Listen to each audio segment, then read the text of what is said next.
जी नाज़रीन, एक दफ़ा फिर अपने यूट्यूब चैनल के साथ आपकी खिदमत में हाजिर हैं। मेरे साथ नौखेज़ शाही मौजूद हैं और आज हमने कहा कि बहुत ज़्यादा संजीदा मौज़ूआत पे बात हो चुकी है, आप लोग भी सुन सुन के थक गए होंगे, तो ज़रा थोड़ा लाइटर टोन में बात करते हैं। और अगर हुकूमत पे बात करें तो उनके लतीफ़े बेशुमार ऐसे हैं जिन पर बात हो सकती है और दिलचस्प अंदाज में हो सकती है।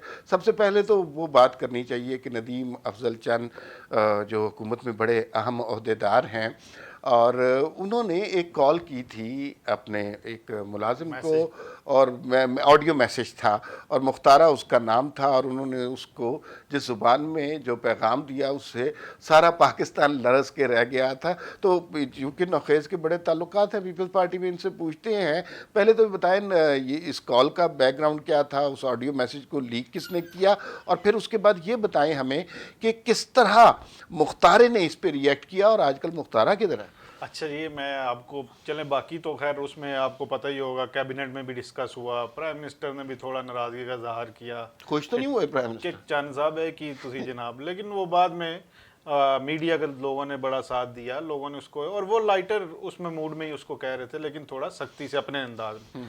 लेकिन बाद में हुआ ये कि चंद साहब ने उसको जब कहा कि आप भाई घर में रहो, तो उसके बावजूद भी वो बाज नहीं आ रहा था। तो जब नहीं, उससे उस पे आने से पहले मुझे बताएं ये ऑडियो मैसेज कैसे लीक हुआ? नहीं, ये तो आज तक इसकी, अभी चंद साहब भी कह रहे हैं कि यार मुझे अभी डाउट है कि पता नहीं मुझे किस तरह। अच्छा, उन्हें मुख्तारे पे शक हो गया? नहीं, मुख्तारे तो उन्होंने नहीं शक, लेकिन उन्होंने जितने शक हो तो हमें भी बड़े अच्छे तरीके से पता है, नाजरीन को भी पता है। अच्छा, क्योंकि चंद साहब भी इस बात पे जब उनसे पूछे तो वो कहते हैं यार अभी उसकी इंक्वायरी मुकम्मल नहीं है। अच्छा, अच्छा। तो वो मुख्तारे पे आप नहीं डाल सकते। मुख्तारा जो है बड़ा एक करैक्टर है और इनका बड़ा करीबी दोस्त है, और जब भी आप इनको मिलने जाए तो ऐसे ही लगता है कि वो साथ एमपीए टाइप उनके साथ बैठा हुआ है। अच्छा, अच्छा। उसका स्टेटस भी जो है वो चंद साहब के करीब एक एमपीए के तौर पे हम समझते हैं। ओके। क्योंकि वो हल्के में बड़ा बिजी रहता है और काम शाम, जब भी हमने भी कोई काम करवाना मुख्तारे को कहते हैं कि यार जरा करवा दे। तो वो हुआ ये कि जब ये ऑडियो लीक हुई, ऑडियो मैसेज जब लीक हुआ, तो मुख्तारा तो आपको पता है बड़ा हर दिल अजीज हो गया। हाँ, उस पर बड़े गाने बन गए, मुख्तारा मशहूर हो गया। तो एक दिन हुआ ये कि मुख्तारा, शाम को मैं गया तो बड़ा थोड़ा सा नाराज बैठा हुआ था। मैंने कहा जी खैर है मुख्तार बाजवा साहब?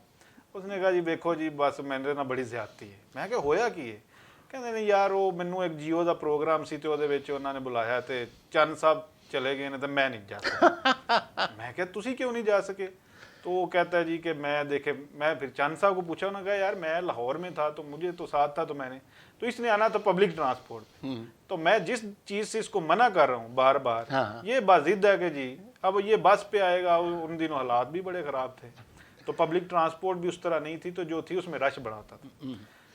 तो मुख्तारा जो है वो इस बात को थोड़ा माइंड कर गया और वो चला गया, फिर पब्लिक ट्रांसपोर्ट का इस्तेमाल किया, गाँव चला गया अपने। अच्छा, यानी जिस चीज से उसको मना कर रहे थे, मुख्तारा जनाब गाँव पहुंचा। हाँ। तो उसका फोन बंद था। फोन मुसलसल मैं भी करता रहा, खैर चंद साहब के इर्द गिर्द जो लोग हैं उनके स्टाफ है वो भी करता रहा, तो मुख्तारा ट्रेस नहीं हो रहा था।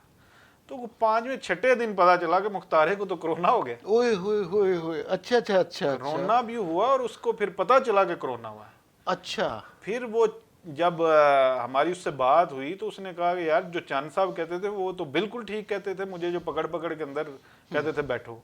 फिर उसने एक वीडियो मैसेज भी हमें भेजा, तो वो बड़ा कमजोर हो गया। अच्छा, उसको यानी जो है पता चला कि कोरोना क्या है। अच्छा, तो जिस चीज से उसको मना कर रहे थे, तो उसको फिर एहसास भी हुआ कि यार मैंने जो नाराजगी मेरी थी वो भी गलत थी, हालांकि मेरा फायदा ही कर रहे थे। तो ये रीजन थी कि चंद साहब के साथ ये इसकी, लेकिन अब वो समझ गया है, वो वापस आ गया, उसको समझ आ गई है कि कोविड-19 क्या है। अच्छा, इसमें दिलचस्प बात यह है कि मुख्तारे के उस मैसेज से पूरा पाकिस्तान डर गया, लेकिन और अगर नहीं डरा मुख्तारा नहीं डरा, और मुख्तारे ने वो काम करके दिया। शुक्र है चंद साहब उसकी बातों में नहीं आए, क्योंकि वो कहता था आज फलां जगह पे वो कोई फौतगी है तो उसके जनाजे पे चले जाए, उधर वो चलीसवे पे चले जाए, उधर घोड़ दौड़ है तो उधर चले जाए। तो ये चंद साहब ने कोई समझदारी का मुजाहरा किया और इसकी बातों में नहीं है, हालांकि हमेशा उसकी बातों में आ जाए। अच्छा, एक और जो रीसेंट लतीफ़ा है, और वो इनमें से कोई बात लतीफ़ा करके नहीं की गई, तमाम बातें इंतहाई संजीदगी के साथ की गई हैं। वो मोहतरमा जरताज गुल साहिबा जो मौसमियात के महकमे का देख रही हैं, उन्होंने कोविड-19 की जो तशरीह की है और जो उसके बारे में लोगों को बताया है, सारी दुनिया उस पर शशदर रह गई है। और उन्होंने बताया कि इसके कोई 19 तरीके होते हैं, 19 टाइप्स होती हैं, इसी वजह से इसे कोविड-19 कहते हैं। जी बिल्कुल नहीं, वो इस तरह के काम तो खैर पहले भी करती रही हैं। यानी वो स्मोक के इशू पे उन्होंने बड़ी एक मजे की, उनकी अगर कोई स्टेटमेंट आज तक नहीं आई तो किसी पॉलिसी पे नहीं आई जो क्लाइमेट चेंज के हवाले से, क्योंकि नहीं एक आई थी, उन्होंने ये कहा कि कोरोना की वजह से हमारी मिनिस्ट्री को बड़ा फायदा हुआ है क्योंकि माहौलियात की हालत में बेहतरी हुई। इससे पहले उन्होंने कहा जब बारिश में लोग किसान मर गए तो उन्होंने कहा जी ये क्योंकि बड़े अच्छे आपके वजीर आज़म अब हमारे आ गए हैं, बड़े नेक और दयानतदार हैं, तो इस वजह से इस साल बारिशें वो इतनी ज्यादा हो गई कि वो किसानों की तबाही हो गई। अच्छा, ये जो है ना, इसके ऊपर सोशल मीडिया में जो तूफान बचा है, उन्होंने कहा था वो फजल रहमान वाला काफिला आ रहा है तो जिस वजह से स्मोक लाहौर में ज्यादा हो गई। अच्छा, जो इस हवाले से ये जरताज गुल साहिबा के हवाले से, कोविड-19 के हवाले से जो लोगों ने सोशल मीडिया पर तमाशे उड़ाए हैं, बल्कि मैं देख रहा था एक शो के क्लिप में किसी शख्स ने इनको लाइव कॉल करके भी इस तरह की कोई बात सुनाई है। जी, इस तरह का एक क्लिप मैंने भी देखा है, लेकिन वो बिल्कुल बड़ी कॉन्फिडेंट है और मेरा ख्याल है फ्यूचर में भी इस तरह के लतीफे आपको मिलते रहेंगे।